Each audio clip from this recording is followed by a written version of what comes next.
Il était une fois, il y a 10 000 ans, la Lune n'était pas un simple satellite de la planète Terre.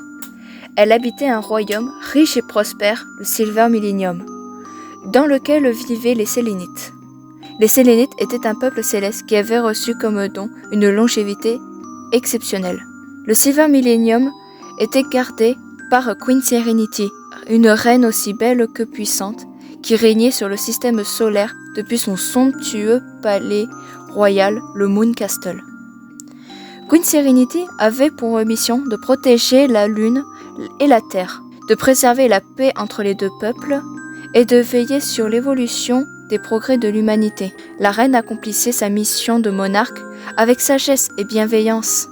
À cette même époque, la Terre formait elle aussi un royaume très important, riche et prospère, même si sa puissance n'était pas comparable avec celle du Silver Millennium. Le royaume terrestre était quant à lui gouverné par le prince Endymion. Grâce à Queen Serenity, Terriens et Sélénites entretenaient des relations pacifiques. Une grande partie de la puissance du Silver Millennium provenait d'un précieux artefact qui avait été placé entre les mains de la reine. C'était le cristal d'argent, un joyau doté d'immenses pouvoirs. Ainsi, Queen Serenity protégeait le cristal d'argent et en retour, le cristal lui conférait ses pouvoirs. Mais l'éclat du cristal d'argent n'était rien comparé à celui de la beauté de la princesse Serenity, la fille de la reine Serenity. Sa générosité n'avait d'égal que son innocence, et sa douceur et sa joie de vivre illuminaient le Moon Castle. Queen Serenity aimait beaucoup sa fille, et elle était prête à tout pour protéger son sourire. En tant que souveraine et mère, Queen Serenity devait faire preuve d'une grande force pour prendre soin à la fois de la Lune, de la Terre et de sa fille. Toutefois, la reine n'était pas seule pour assumer la protection du système solaire. Elle avait comme conseillers les 2 chats, Luna et Artemis, et sous ses ordres 8 grandes guerrières. Chacune de ces guerrières était placée sous la protection d'une des planètes du système solaire.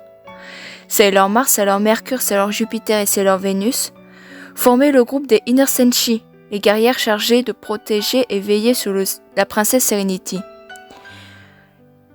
et le système solaire interne.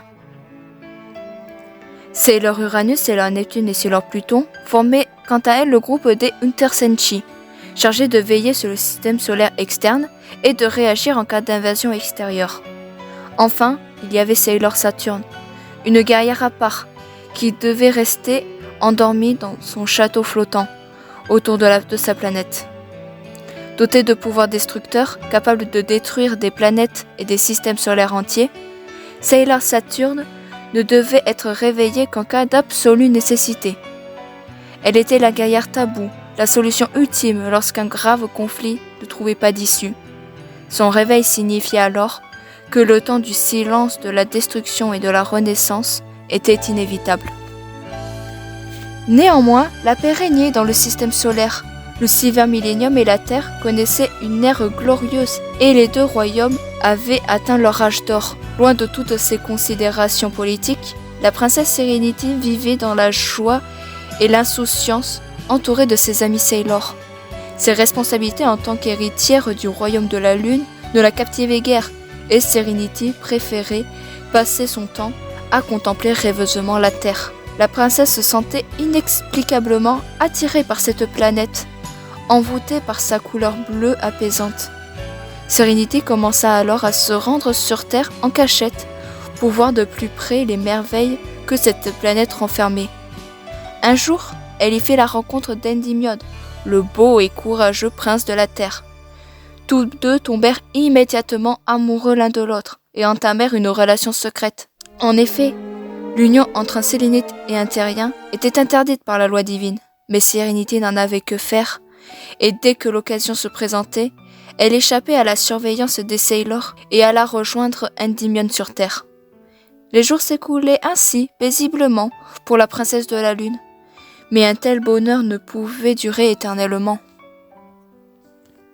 Un jour, Queen Serenity détecta des rayonnements inhabituels provenant du soleil. C'est alors qu'une entité maléfique, Queen Metalia, apparut. Avide de pouvoir, Queen Metalia décida de s'emparer de la Terre. Elle profita d'une pluie de météorites pour envahir la planète et hypnotiser le peuple terrien. Toutefois, sa convoitise et sa soif de puissance ne s'arrêta pas là, et Queen Metalia décida de jeter son dévolu sur le cristal d'argent.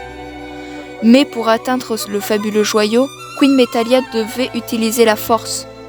Elle commença par attiser la jalousie des terriens envers les Sélénites, car les terriens avaient toujours envié la puissance et l'espérance de vie des habitants de la Lune.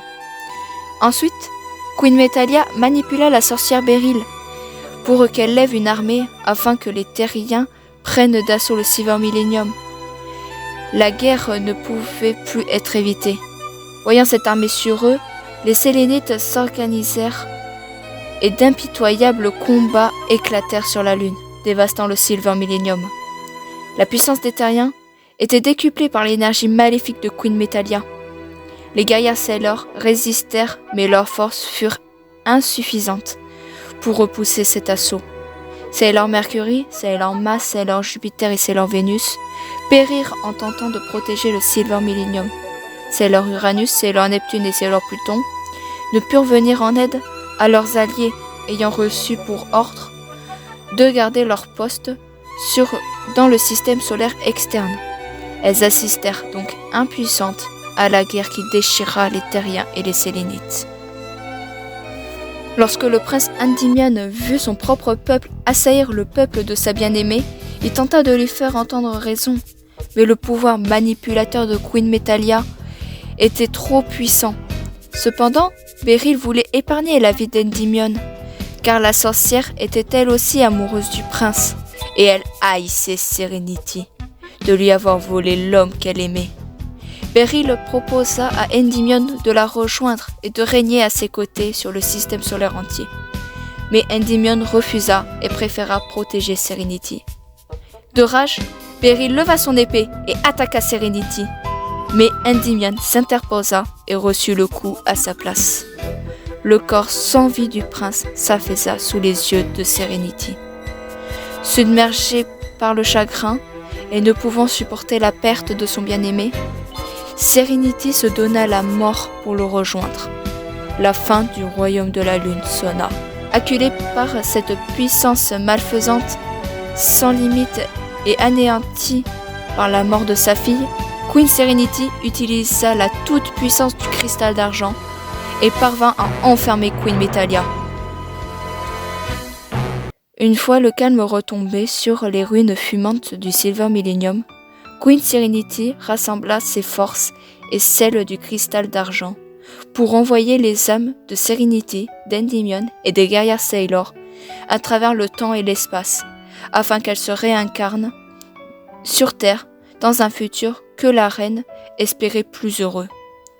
Elle plaça aussi Luna et Artemis, seuls rescapés de la guerre, en stase, afin qu'ils puissent trouver et aider les réincarnations futures des Sailor.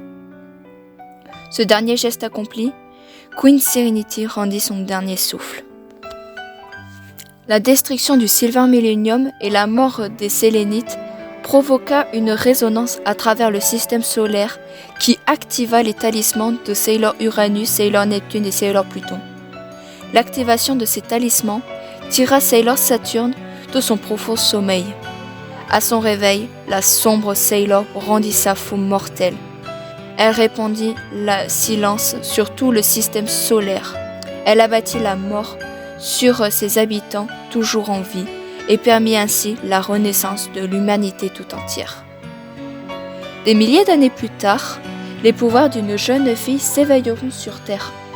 Des êtres d'un lointain passé vivront pour la seconde fois, et les puissances d'antan s'affronteront à nouveau. L'amitié renaîtra, l'amour s'épanouira, et un nouveau cycle commencera.